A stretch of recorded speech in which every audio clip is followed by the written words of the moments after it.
Good morning dear students. कल हम in case of constructive interference पढ़ा था। कंस्ट्रक्टिव इंटरफेरेंस की कंडीशन में जो रिजल्टेड इलेक्ट्रिक फील्ड है उसका एम्पलीट्यूड क्या आया था, उसकी इंटेंसिटी के लिए भी हमें फॉर्मूला मिला था और हमें जो फेज डिफरेंस होगा रिजल्टेड वेव का वो फेज डिफरेंस भी मिला था with respect to first wave और उसके लिए पाथ डिफरेंस भी हमने निकाला था। 4 केस देखे थे किसके लिए, कंस्ट्रक्टिव इंटरफेरेंस संपोषी व्यतिकरण की स्थिति में हमने 4 कंडीशन देखी थी। आज हम पढ़ेंगे इन कंडीशन ऑफ डिस्ट्रक्टिव इंटरफेरेंस।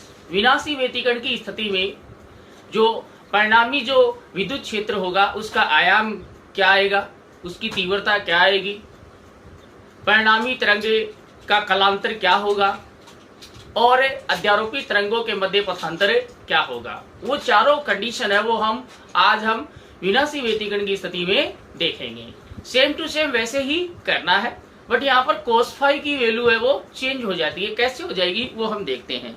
तो आप हेडिंग डाल लेना, इन कंडीशन ऑफ डिस्ट्रक्टिव इंटरफेरेंस, विनाशी व्यतिकरण की स्थिति में।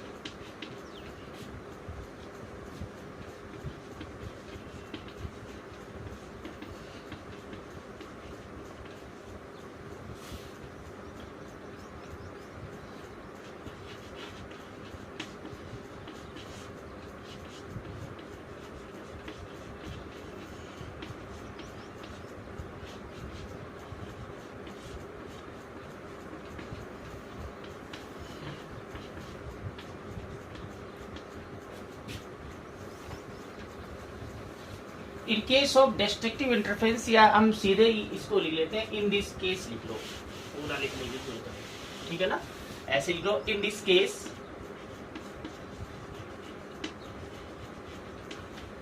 इस स्थिति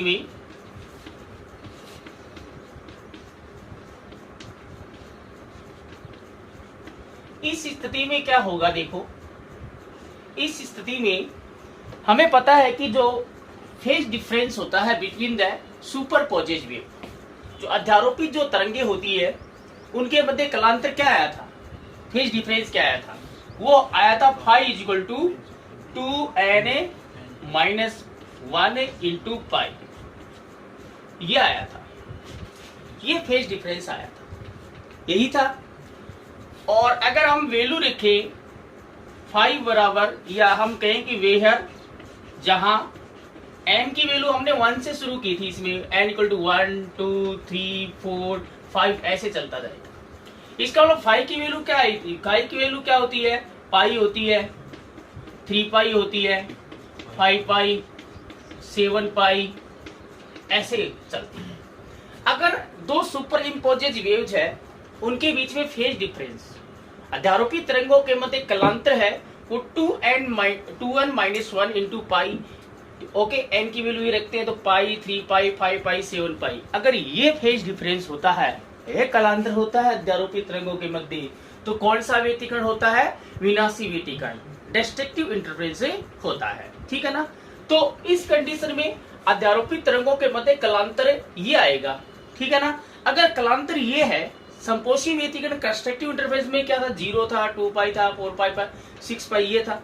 तो इस कंडीशन में cos फाई की वैल्यू क्या होगी, इसलिए cos फाई क्या आएगा बताइए, फाई की वैल्यू या पाई होगी या 3 पाई होगी, 5 पाई होगी। कल मैंने आपको बताया था अगर पाई के साथ इवन मल्टीपल है तब तो 1 आती है, और पाई के साथ ओड मल्टीपल होता है, विषम संख्या गुना होती है, तो cos की वैल्यू क्या आती है, -1 आती है। इस कंडीशन में cos फाई की वैल्यू क्या आएगी, -1। एंड साइन फाई की वैल्यू क्या आएगी, साइन फाई की वैल्यू तो क्या आएगी, 0 ही आएगी।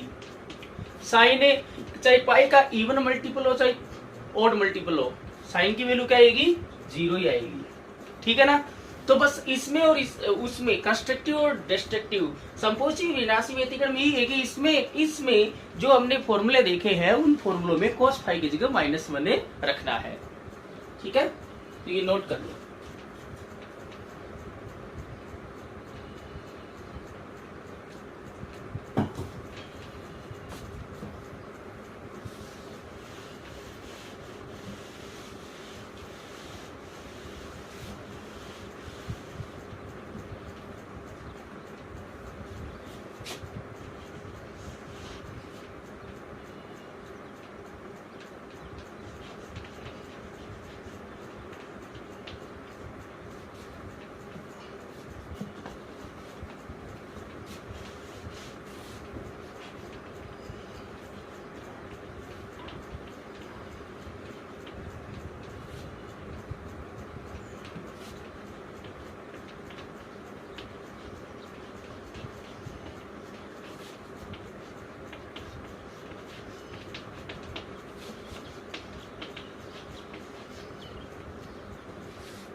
Okay, in case of destructive interference विनाशी व्यतिकरण की स्थिति में परिणामी विद्युत क्षेत्र का आयाम क्या होगा। जैसे हमने संपोषी व्यतिकरण की स्थिति में 4 ये जो केस लिए थे, वैसे ही विनाशी व्यतिकरण की स्थिति में भी हम देखेंगे कि आयाम परिणामी विद्युत क्षेत्र रिजल्टेड इलेक्ट्रिक फील्ड का एम्पलीट्यूड क्या होगा। ओके, सबसे पहले हम एम्पलीट्यूड देखते हैं। ठीक है, नोट कर लिया होगा, ये बिठा देते हैं इसको।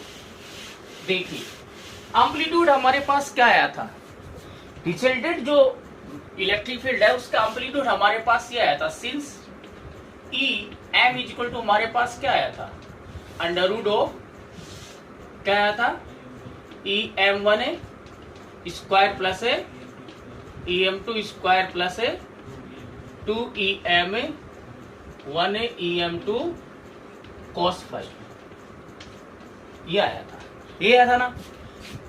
इस कंडीशन में डिस्ट्रक्टिव इंटरफेरेंस देख रहे हैं, तो डिस्ट्रक्टिव इंटरफेरेंस में यहाँ पर cos फाई है, cos फाई की वैल्यू क्या रखनी है, -1 रखनी है, अभी देखा था ऊपर। ठीक है ना, तो putting cos phi equal to -1, destructive interference की कंडीशन में cos फाई की वैल्यू क्या रखनी है, -1 रखनी है। तो हेंस हमारे पास क्या आ जाएगा, इस कंडीशन में देखो cos की मिनिमम वैल्यू क्या होती है, -1 होती है, तो cos की मिनिमम वैल्यू रख रहे हैं हम, तो cos की मिनिमम वैल्यू रखेंगे तो EM क्या आएगा, मिनिमम आएगा। तो यहाँ पर अपना जो एम्पलीट्यूड आएगा वो मिनिमम आएगा, क्योंकि cos की मिनिमम वैल्यू रख रहे हैं। दैट इज इक्वल टू क्या आ जाएगा, under root of E m1 square plus E m2 square. यहाँ देखो cos फाई की वैल्यू -1 रखोगे तो -1 ये माइनस आ जाएगा, यहाँ पर 2 ई m1 ई m2। ओके, तो ये हमारे पास फॉर्मूला बन गया a square plus B square minus 2ab। तो ये क्या होगा बोलो, E M X minimum is equal to आ जाएगा under root of E M one minus E M two, A minus B का होल स्क्वायर बन जाएगा। ओके, ये स्क्वायर अंडर रूट को कैंसिल आउट कर देगा, तो ई एम मिनिमम क्या आ जाएगा हमारे पास, ई एम मिनिमम जो आएगा वो आएगा हमारे पास E M one minus E M two. तो मैक्सिमम की कंडीशन में दोनों का एडिशन आया था है, और मिनिमम की कंडीशन में दोनों सब्ट्रैक्ट हो जाएंगे, घट जाएंगे।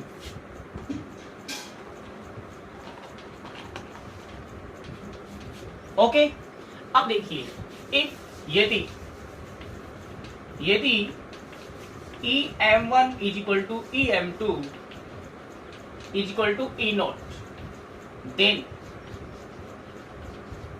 यदि ई एम वन बराबर ई एम टू बराबर ई नोट, तब क्या होगा बोलो, ई मिनिमम ई एम मिनिमम कितना आ जाएगा, इसको भी ई नोट लिख देंगे और इसको भी ई नोट लिख देंगे, तो E minimum E M minimum is equal to क्या आ जाएगा, 0 आ जाएगा।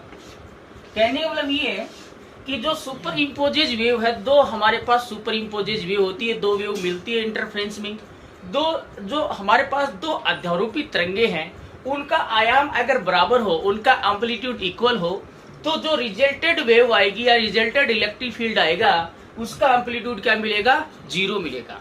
क्या मिलेगा, 0 मिलेगा। ठीक है ना, तो यहां तक नोट कर लेना।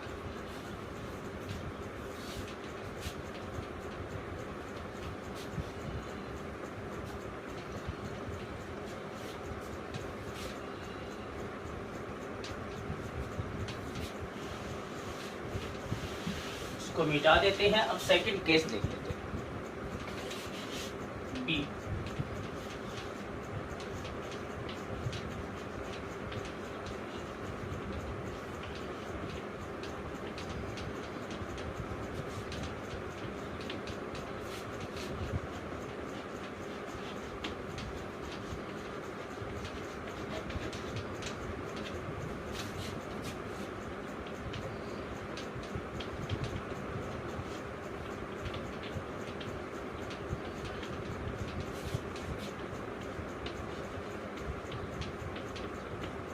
परिणामी तरंग का कलांतर फेज डिफरेंस क्या आएगा वो हम निकालते हैं। ठीक है ना, ओके। तो अगेन हम फॉर्मूला हम निकाल चुके हैं, तो फॉर्मूला हम यहाँ पर रख देते हैं, उस फॉर्मूले में वैल्यू रख देते हैं। हमारे पास जो रिजल्टेड जो वेव है, रिजल्टेड जो इलेक्ट्रिक फील्ड है, उसका जो फेज डिफरेंस है अल्फा जो आया था वो आया था tan inverse EM2 sin phi upon EM1 plus EM2 cos phi, ये हमारे पास आया था। ओके, तो पुटिंग यहाँ पर हमारे पास साइन भी है और cos भी है, दोनों की वैल्यू रख देते हैं। इन केस ऑफ डिस्ट्रक्टिव इंटरफेरेंस, विनाशी व्यतिकरण की स्थिति में cos फाई की वैल्यू क्या लेते हैं, हमें -1 लेनी है, एंड साइन फाई की वैल्यू क्या रखनी है, 0 रखनी है। साइन फाई की वैल्यू तो 0 आएगी, चाहे कंस्ट्रक्टिव में हो चाहे डिस्ट्रक्टिव में होगी। ठीक है, दोनों वैल्यू पुट कर दो। हेंस सिंस ये होता है, hence alpha is equal to क्या आ गया, tan inverse EM2 into sine phi की वैल्यू 0 रखनी है अपॉन EM1, ये -1 रखोगे तो माइनस हो जाएगा, -EM2 आ गया। ठीक है क्या, ओके ओके। ऊपर EM2 को 0 से गुणा करोगे तो क्या आएगा, 0 ही आएगा। ये हमारे पास आ गया alpha is equal to tan inverse 0 upon 0 upon EM1 minus EM2। 0 में किसी संख्या का भाग देती है तो क्या आता है, 0 ही आता है। ये आएगा tan इनवर्स 0। tan के कितने डिग्री कोण पर 0 प्राप्त होता है, 0 डिग्री पर ही आता है, तो अल्फा की वैल्यू क्या आएगी, 0 डिग्री आ गई। ठीक है ना, तो इस कंडीशन में भी जो रिजल्टेड वेव होगा उसका फर्स्ट वेव के साथ जो फेज डिफरेंस होगा वो कितना आएगा, 0 डिग्री ही आएगा।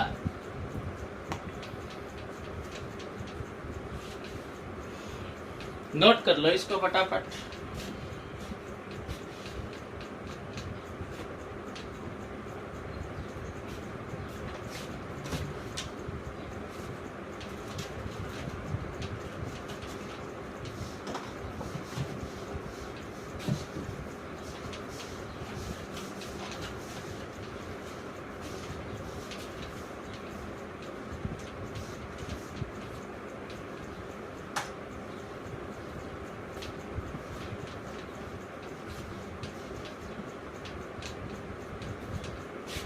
अब सी पॉइंट देखते हैं हम।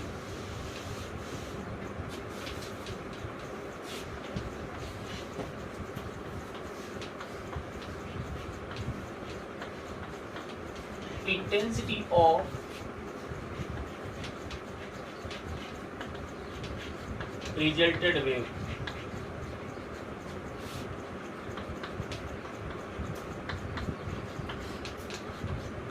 परिणामी तरंग की तीव्रता।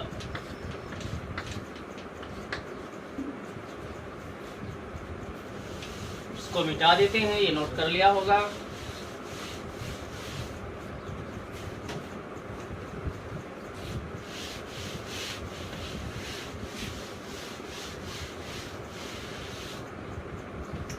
अब देखो इंटेंसिटी हमारे पास क्या थी, सिंस से इंटेंसिटी जो आई थी आई इज इक्वल टू आया था under root, sorry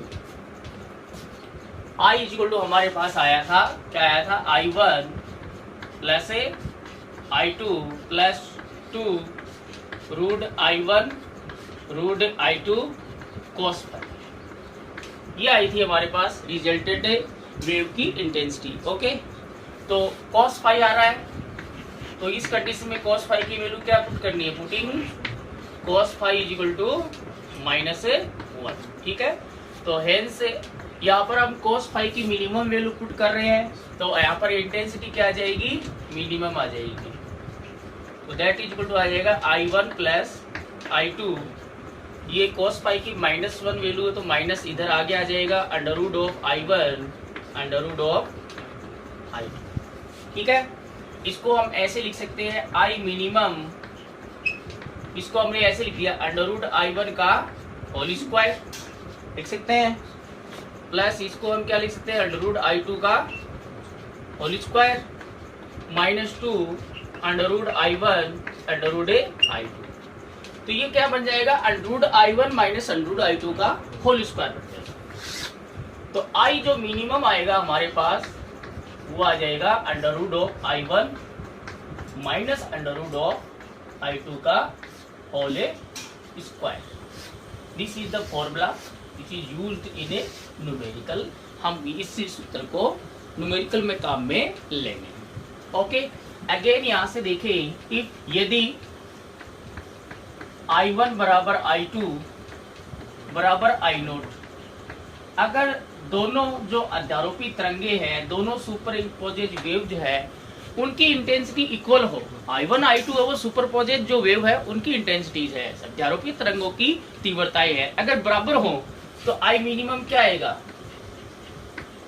I minimum is equal to, इसको भी I0 अंडर रूट I0 आ गया, माइनस ये भी क्या आ गया अंडर रूट I0, तो I0 जीरो जाएगा ना, तो I मिनिमम क्या आ गया, जीरो का स्क्वायर जीरो, तो इंटेंसिटी क्या आएगी, जीरो आएगी। इंटेंसिटी क्या आएगी, जीरो आएगी। इंटेंसिटी जीरो बोले तो बिल्कुल भी लाइट नहीं है, वहां पर लाइट बिल्कुल भी नहीं है, बोले तो टोटल डार्कनेस अकर से हो रहा है।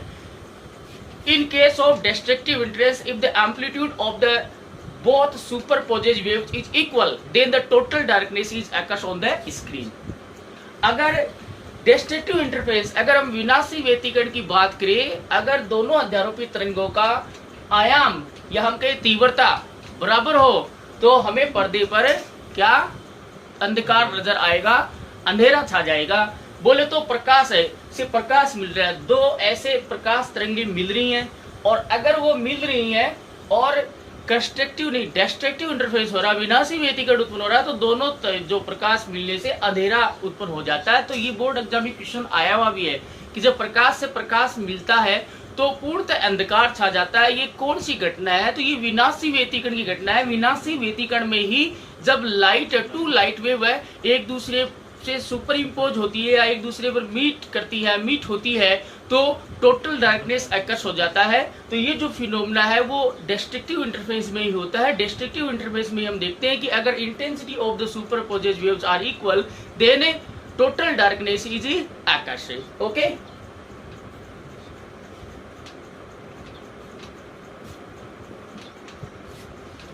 तो यहां तक नोट कर लो।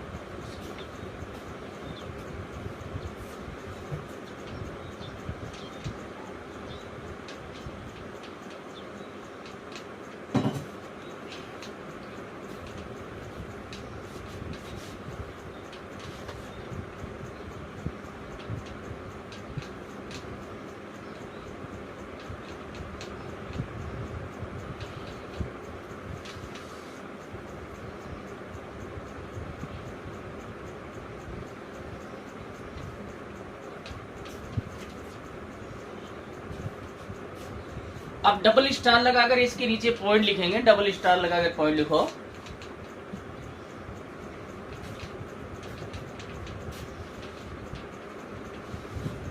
In case of destructive interference, in case of destructive interference, in case of destructive interference, in case of destructive interference, destructive interference के नीचे अंडरलाइन कर लेना। In case of destructive interference, comma, if intensities or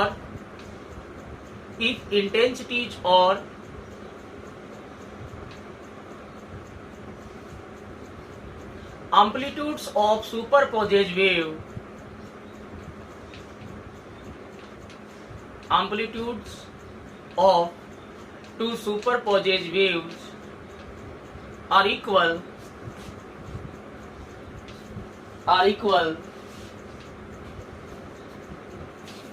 then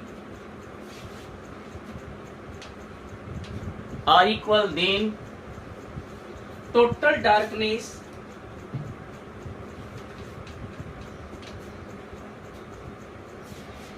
underline कर लेना total darkness के नीचे, then total darkness is occurs on the screen.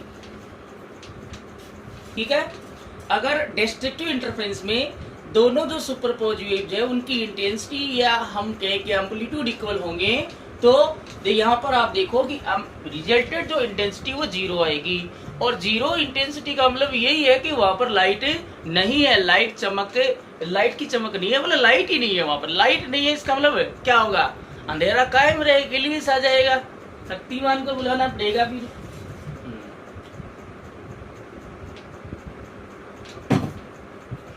Hindi medium वाले बच्चे लिखेंगे,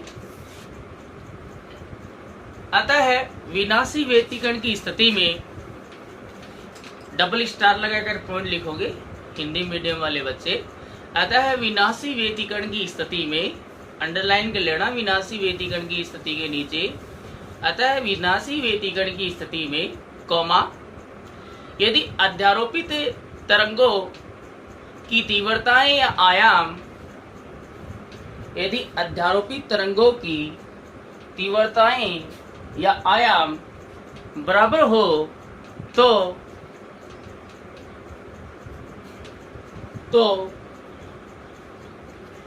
उनके अध्यारोपण से पर्दे पर पूर्णतः अंधकार की स्थिति उत्पन्न होती है।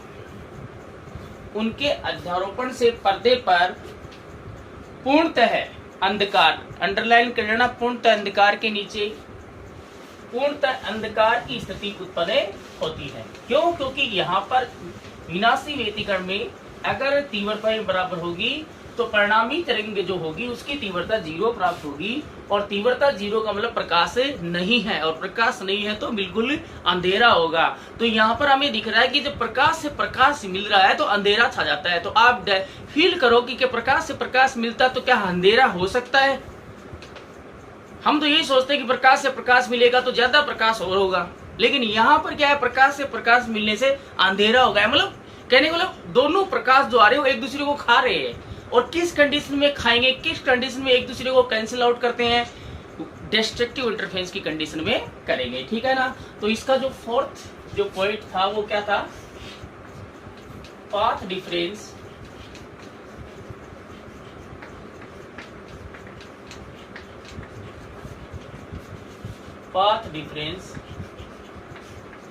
Between the superposed waves।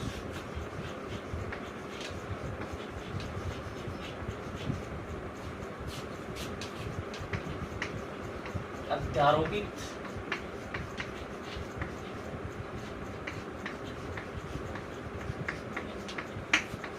तरंगों के मध्य पथांतर,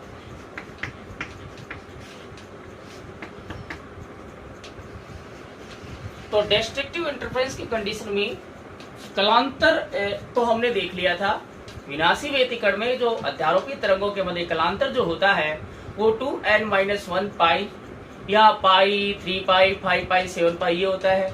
लेकिन पाथ डिफरेंस हम देखेंगे, बोले तो दोनों के द्वारा दोनों जो वेव्स है वो किसी कोहेरेंट लाइट सोर्स से प्रोड्यूस होगी, तो वो किसी पॉइंट पर मिलेंगी, तो मिलने से उनके द्वारा जो चली गई जो डिस्टेंस है, उन दोनों डिस्टेंसों में अंतर क्या है, उनके पाथ में अंतर क्या है, ठीक है ना, उनके पथों में अंतर क्या है वो हम देखेंगे in case of destructive interference. In case of constructive interference संपर्शिव व्यतिकरण की स्थिति में दोनों तरंगों के मध्य जो पथांतर आया था वो 0, लेमडा, 2 लेमडा, 3 लेमडा, 4 लेमडा ऐसे आया था। लेमडा का इंटीजर 0 या लेमडा का इंटीजर मल्टीपल आया था। But in case of destructive interference विनाशी व्यतिकरण की स्थिति में क्या आएगा, सेम वैसे ही हम निकालेंगे। देखो, सिंस पाथ डिफरेंस जो होता है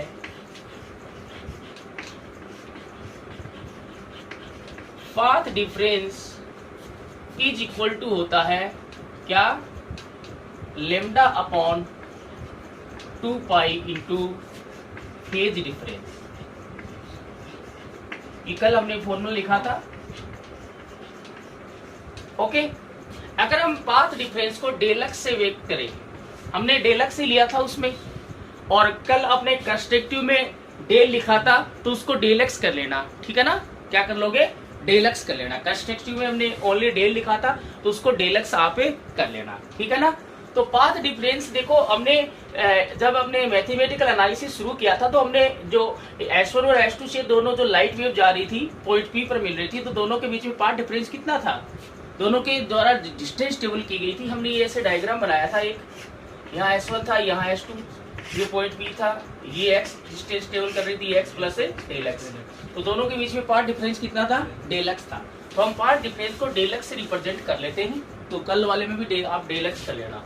तो पाथ डिफरेंस तो क्या गया, del x that is equal to lambda upon 2 pi into phase difference क्या है, फाई है, ठीक है। तो देखिए इन या since in case of destructive interference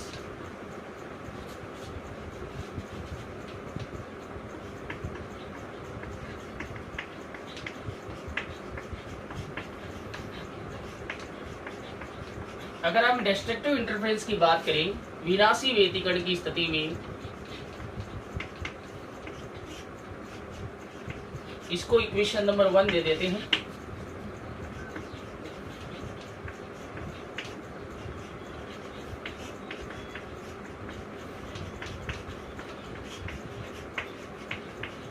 phi की वैल्यू क्या होती है, फाई की वैल्यू क्या होती है, 2n-1 इंटू पाई होती है। इसको हम इक्वेशन नंबर 2 देते हैं। जस्ट आपको फाई की वैल्यू पुट करती है, ठीक है ना। तो फ्रॉम इक्वेशन 1 एंड 2 समीकरण 1 व 2 से, समीकरण 1 व 2 से फाई की वैल्यू पुट कर दो। डेल एक्स बराबर क्या आ गया, lambda upon 2 pi into phi की वैल्यू क्या है, 2n-1 इंटू पाई। पाई से पाई कैंसिल हो गया, तो हमारे पास डेल एक्स क्या आया, पथांतर क्या आया, 2n-1 को पहले लिख दिया और लेमडा अपॉन क्या गया, 2।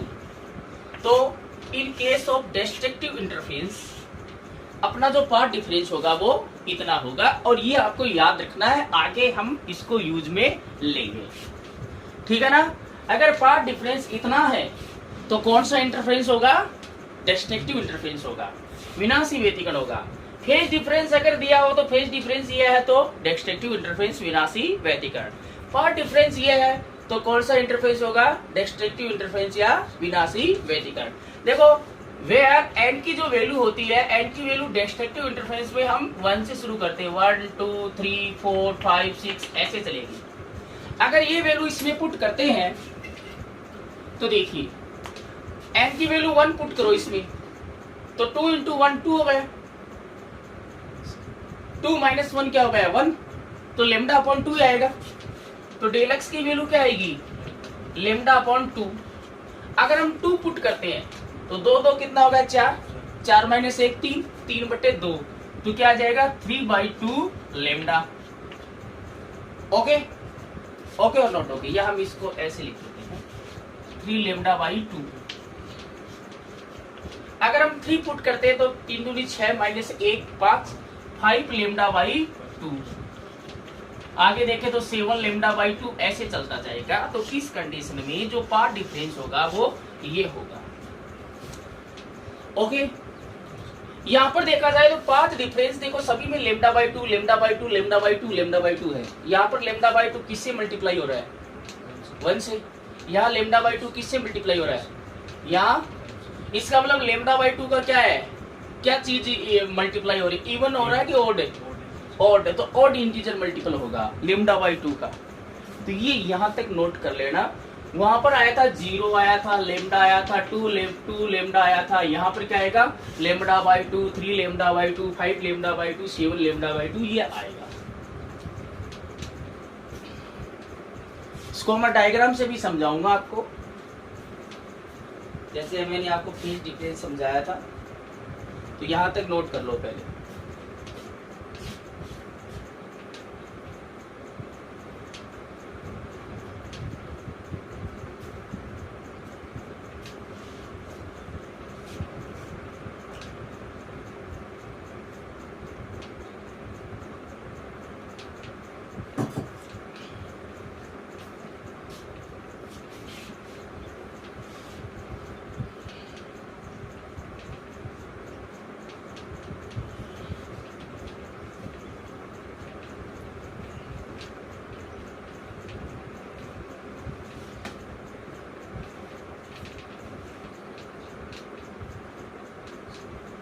ठीक है, तो नीचे एरो लगा के लिखना। Hence in case of destructive interference, hence in case of destructive interference, in case of destructive interference, in case of destructive interference, the path difference between the two superposed waves, the path difference between the two superposed waves, the path difference between the two superposed waves is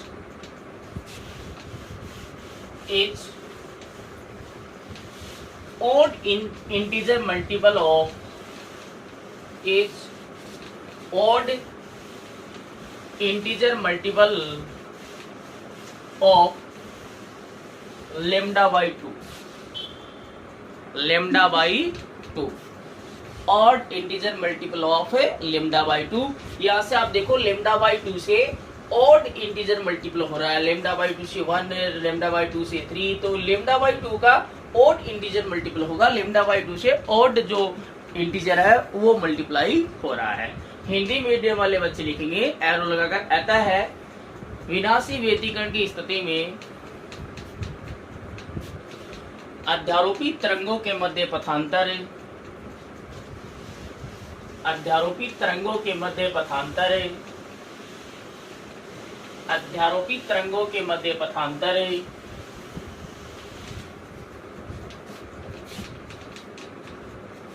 lambda by 2 का, lambda by 2 का विषम गुणज होता है। Lambda by 2 के साथ में विषम संख्या गुणा होगी। लेमडा बाई 2 से 1, लेमडा बाई 2 से 3, लेमडा बाई 2 से 5, तो लेमडा बाई 2 से विषम संख्या का गुणन मतलब गुणज आएगा। ठीक है ना, लेमडा बाई 2 का विषम गुणज होता है। ठीक है ना, अब इसको हम डायग्राम से समझें तो डायग्राम बनाने की जरूरत नहीं है। आप देखो जैसे हमने फेज डिफरेंस से देखा था, ये हमारे पास 2 वेव है। ठीक है, एक वेव हमारे पास ये है,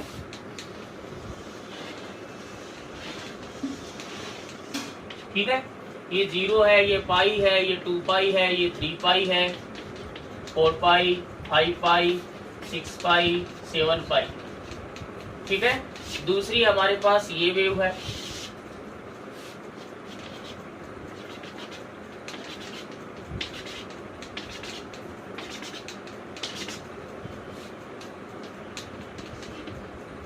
ये हमारे पास E1 है और ये हमारे पास E2 वेव है। ठीक है, यहाँ पर पाई होगा 2 पाई, 3 पाई, 4 पाई, 5 पाई, 6 पाई, 7 पाई।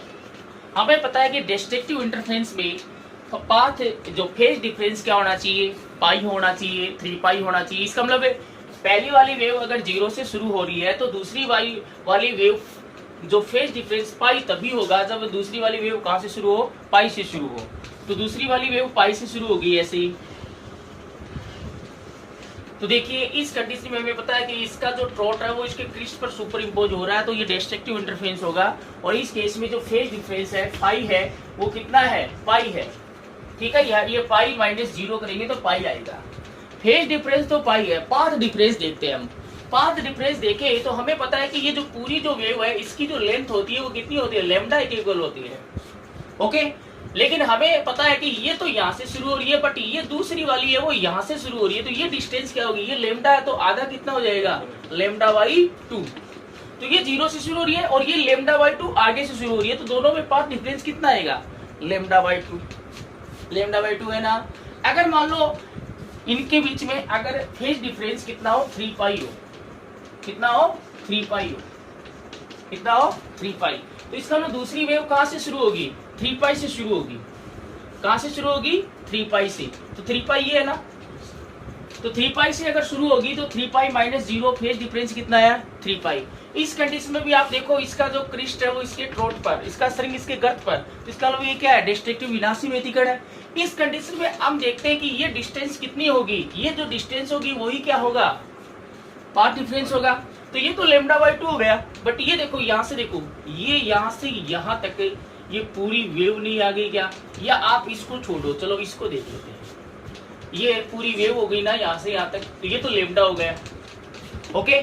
और हमें यहाँ तक चाहिए, यहाँ तक चाहिए ना, तो ये बची कितनी है, आधी वेव नहीं है क्या, तो ये क्या हो जाएगी, लैम्डा बाई 2, ठीक है।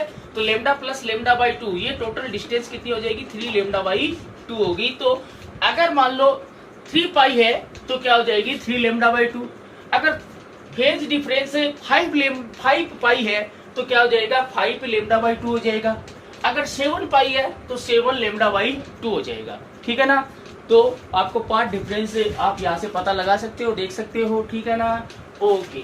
अब देखो हमने कंस्ट्रक्टिव इंटरफेरेंस के लिए भी, संपोषी व्यतिकरण की स्थिति में भी 4 केस देखे थे, और विनाशी व्यतिकरण बोले तो डिस्ट्रक्टिव इंटरफेरेंस की कंडीशन में भी 4 केस देखे हैं। बोर्ड एग्जाम में 4 नंबर का क्वेश्चन 2 टाइम्स आया हुआ है, ओके। क्या है, drive the necessary condition of constructive and destructive interference, okay. तो संपोषी और विनाशी व्यतिकरण की आवश्यक शर्तों का को व्युत्पत्ति कीजिए, ठीक है ना। तो हमने 4 जो केस है वो तो कंस्ट्रक्टिव के देखे थे, और 4 इसके देखिए डिस्ट्रक्टिव के। ये 4 नंबर का क्वेश्चन आया, प्रत्येक जो पार्ट होगा वो 2-2 नंबर का होगा, वेरी सिंपल, ओके।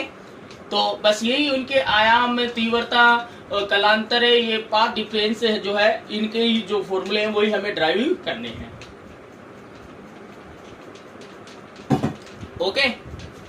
समझ में आ गया ये, ओके।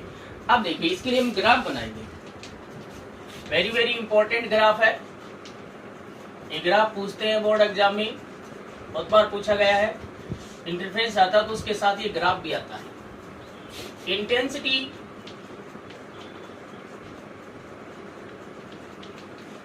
और एनर्जी भी लिख सकते हैं, क्योंकि इंटेंसिटी है वो एनर्जी तो होती है कि लाइट की इंटेंसिटी ज्यादा तो ज्यादा एनर्जी, लाइट की इंटेंसिटी कम है तो कम एनर्जी। डिस्ट्रीब्यूशन कर्व है,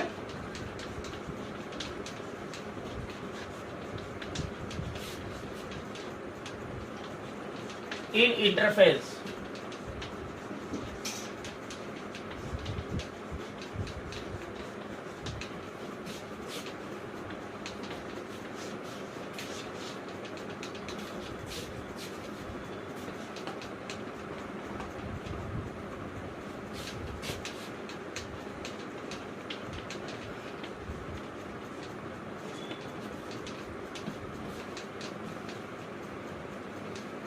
व्यतिकरण में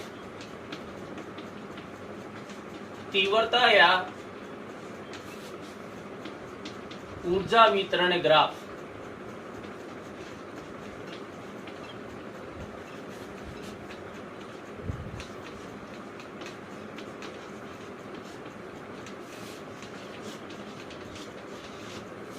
ठीक है, ओके। देखिए ग्राफ क्या आएगा हमारे पास, यहाँ पर देखो हम जो ग्राफ बनाएंगे वो ग्राफ हमारा इसके बीच में होगा,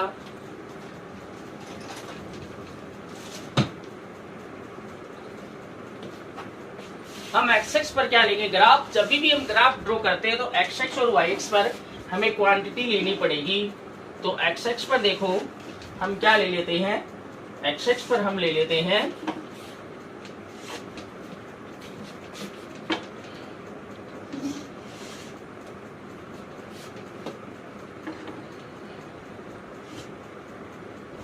ये अपनी तीव्रता आ गई आई, वाई एक्स पर हमने तीव्रता ली है और एक्स एक्स पर हमने कलांतर लिया है फाई। तो ये फाई जो है वो रिजल्टेड जो वेव है उसका कलांतर है और ये आई हो गया तीव्रता। इन दोनों के बीच में ग्राफ खींचते हैं। यहाँ पर हमने ले लिया, यहाँ पर जो कलांतर है वो 0 ले लिया। ये जो है वो सुपरपोजिट जो वेव्स है, सुपरपोजिट जो अध्यारोपी तरंग है उनके मध्य कलांतर है, ठीक है ना, 0।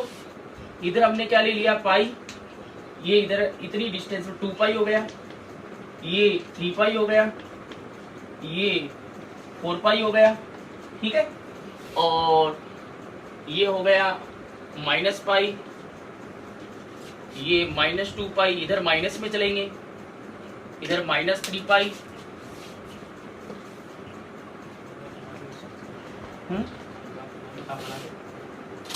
-3 पाई, ये इधर हो गया -4 पाई।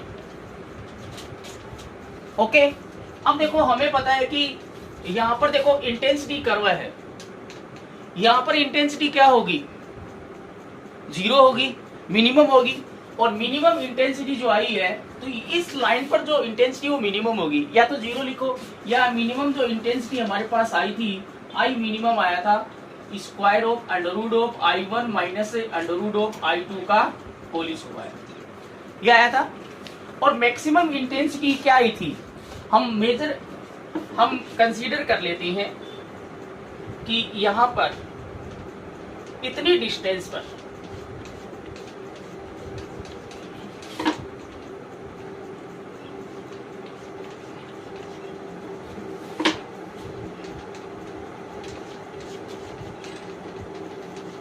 ये है, यहाँ पर ये मैक्सिमम इंटेंसिटी है, यहाँ पर आई मैक्सिमम है जो कि कितना है √i1 प्लस √i2 का होल स्क्वायर, ये मैक्सिमम इंटेंसिटी है। यहाँ पर 0 इंटेंसिटी बोले मिनिमम, और ये इतनी जो इंटेंसिटी है यहाँ पर मैक्सिमम इंटेंसिटी है मान लिया, ठीक है। अब देखिए, अब आप देखो इसको ग्राफ कैसे बनेगा, ये पाथ डिफरेंस क्या है, सॉरी फेज डिफरेंस क्या है, फाई की वैल्यू क्या है यहाँ पर 0, और जब सुपरपोजिट वेव के बीच में फेज डिफरेंस अगर 0 आता है तो कौन सा इंटरफेरेंस होता है, फेज डिफरेंस 0 हो, 2 पाई हो, 4 पाई हो, 6 पाई हो, ठीक है, तब तो कंस्ट्रक्टिव, और पाई हो, 3 पाई हो, 5 पाई हो, 7 पाई हो तो डिस्ट्रक्टिव, 0 होगा तो कौन सा कंस्ट्रक्टिव। और कंस्ट्रक्टिव इंटरफेस में इंटेंसिटी मैक्सिमम होती है मिनिमम, मैक्सिमम होती है, तो 0 पर मैक्सिमम आएगी, ये आएगा, यहाँ पर आएगी इंटेंसिटी, ठीक है। फिर पाई पर चलते हैं, पाई अगर फेज डिफरेंस होगा, कलांतर होगा तो मिनिमम होगी मैक्सिमम होगी, मिनिमम होगी, तो पाई पर क्या होगी इंटेंसिटी ये आएगी, तो यहाँ पर पॉइंट आएगा। फिर अगेन 2 पाई पर अगेन क्या हो जाएगा मैक्सिमम हो जाएगा, तो 2 पाई पर मैक्सिमम होगी।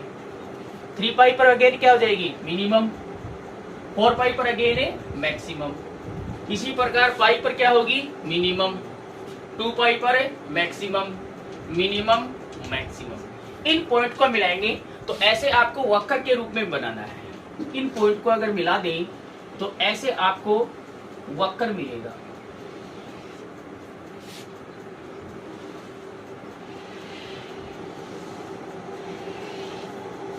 ऐसे दिस इज द इंटेंसिटी, ठीक है ना, इंटेंसिटी। अब यहाँ पर देखो ये इंटेंसिटी है, और सभी जो ये आपकी क्या है ब्राइट होगी, यहाँ डायरेक्ट है, ये ब्राइट है डायरेक्ट है, सभी ब्राइट की जो इंटेंसिटी है वो सेम नजर आ रही है। यहाँ पर सभी जो आपकी जो मैक्सिमम इंटेंसिटी होगी वो सेम होगी सभी बैंड्स की, सभी फ्रिंजेज की, ठीक है ना। तो ये आपको बनाना है, ठीक है। ऐसे ही बनाना, देखो ये इस शेप में चलेगा, ऐसे नहीं बनाना है।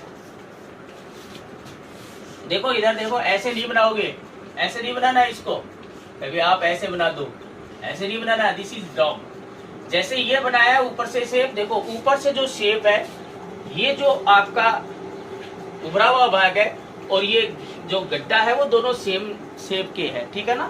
तो आपको ऐसे चलना है, ऐसे बनाना है। देखो ऐसे एक ऐसे बनाना है, वेव बनानी है ऐसे, ठीक है, ऐसे वेव बनानी है।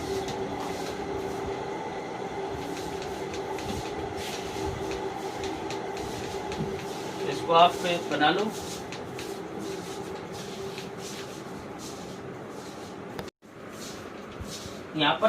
यहाँ पर मिनिमम और यहाँ पर मैक्सिमम, मिनिमम और मैक्सिमम के बीच में जो इंटेंसिटी आएगी, जो इनकी एवरेज जो इंटेंसिटी होगी, मैक्सिमम और मिनिमम इंटेंसिटियाँ जो है सुपरपोजिट वेव की, इनके बीच में अगर हम इंटेंसिटी देखें या इसकी एवरेज इंटेंसिटी देखें,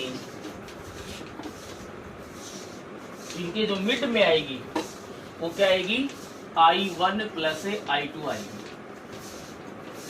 वो दोनों सुपरपोजिट जो वेव है उनकी इंटेंसिटियों के सम के इक्वल होगी मिड में।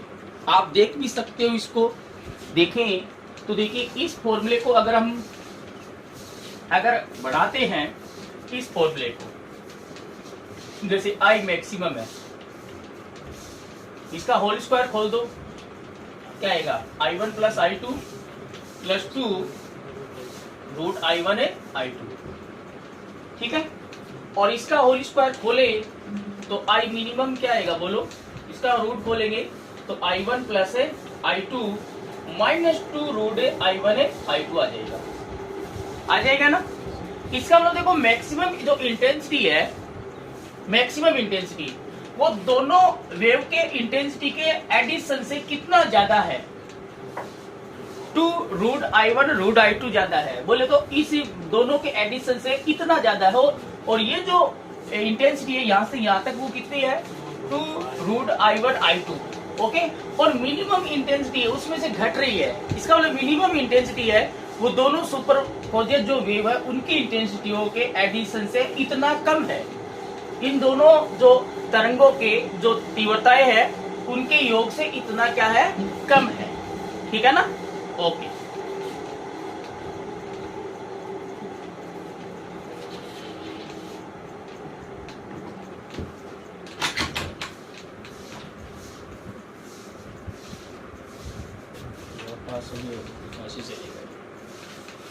इसको ये नहीं पता कि यहाँ फिजिक्स की क्लास चल रही है, तेरी को थोड़ी तेरी चलने नहीं, ठीक है ना, ओके। तो बनाइए ना, एरो लगाकर लिखो इसमें, in the interference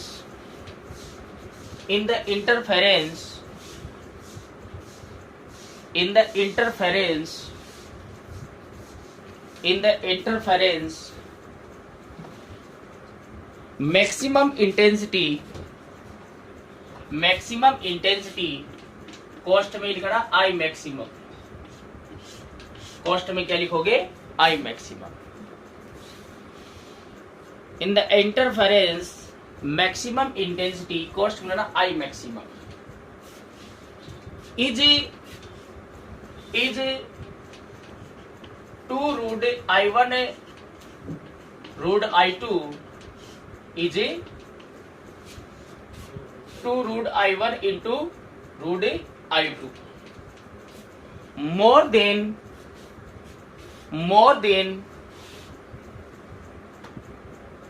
than sum of intensities of superposed waves,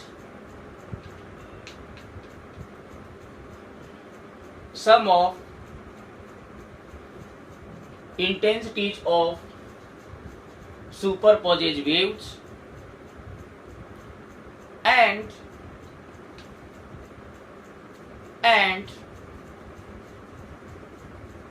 minimum intensity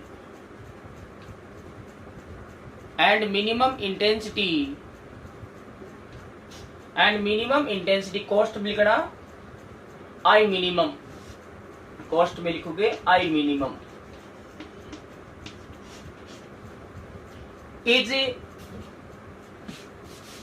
is 2 root I1 into root I2 less then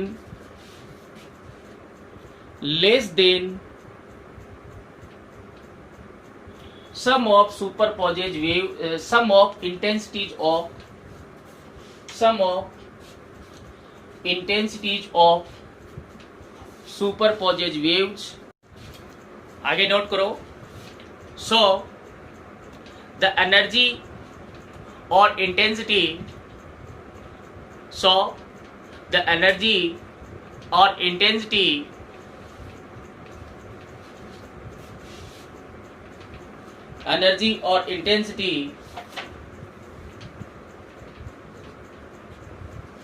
which is lost at the points of destructive interference is gained at the points of constructive interference. Full stop. Hence in the interference laws of energy conservation is obeyed.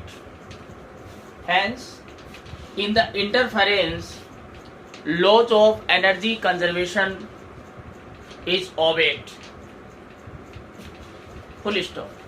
Hindi medium वाले बच्चे लिखेंगे अब arrow लगाकर, इससे graph के नीचे arrow लगाकर लिखो. व्यतिकरण में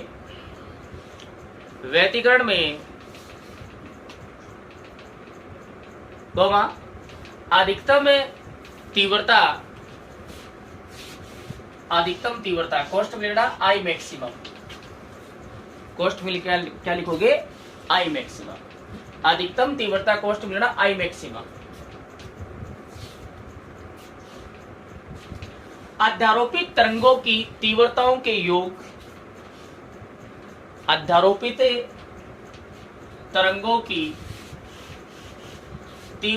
के योग कॉस्ट में लेना I1 प्लस I2.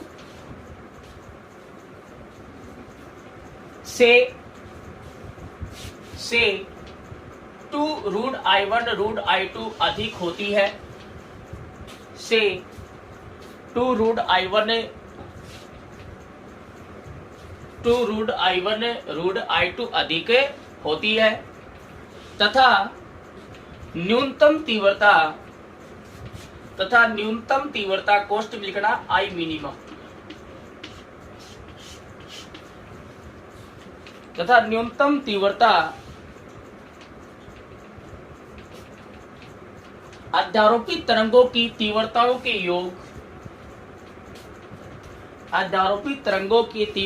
के योग कॉस्ट में लेना I1 प्लस I2 से 2 रूट I1 रूट I2 कम होती है. से 2 रूट I1 रूट I2 कम होती है. पूर्ण विराम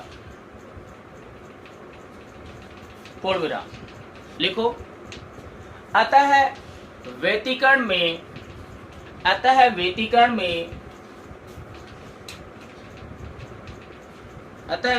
में उच्चिष्ठों पर जितनी तीव्रता या ऊर्जा प्रकट होती है, अतः व्यतिकरण में उच्चिष्ठों पर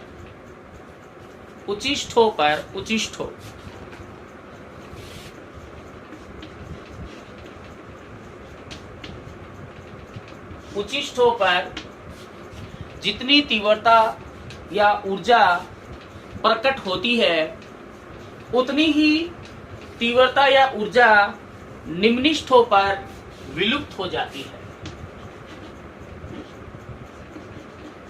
निम्निष्ठों पर विलुप्ति हो जाती है। जितनी उच्चिष्ठों पर प्रकट होती है उतनी निम्निष्ठों पर विलुप्ति हो जाती है। पूर्ण विराम। अतः व्यतिकरण में ऊर्जा का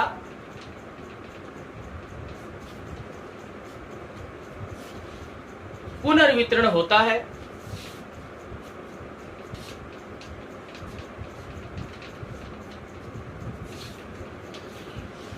तथा ऊर्जा संरक्षण नियम की अनुपालना होती